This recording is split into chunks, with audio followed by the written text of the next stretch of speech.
3 წლის წინ ლუცაღაშვილმა ნატახტარმა თბილისში დავაფუძნეთ, არის ყოველწლიური, რომელიც თბილისში იმართება ივნისის ბოლოს. და შარშან მივიღეთ გადაწყვეტილება, რომ ლუდის ფესტივალი მთელი საქართველოს მასშტაბით რეგიონების, ანუ აი თქვა გუბერნიების დიდ ქალაქებში უნდა ჩატარდეს. ლუცაღაშვილის ნატახტარი ამის ცდილობს, რომ გაამკვიდროს ევროპული სტილის საფესტივალო გამოცდილება, იმიტომ რომ ლუდის მის კულტურასთან ერთად. რომ ლუდის მასთან ერთად შეიძლება რომ მუდმივად იყოს გართობა. ამ ფესტივალებზე განმასხვავებელი ის არის, რომ არის მოწყობილი თემატური კუთხეები, კვების ობიექტების და ასევე არის უწყვეტი კონცერტი, რომელიც იქ იმართება. ბექა ჩხაიძე არის საღამოს სამყვანი, ბექა ჩვენი დიდი ხნის პარტნიორია, ან თბილისის ლუდის ფესტივალის სამყვანიც არის.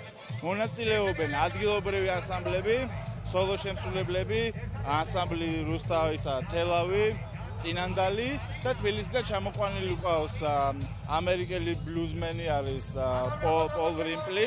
იმით აიხურება ეს ფესტივალი, ასევე ზარები არის ეგეთი ჯაზ ბენდი. ეს არის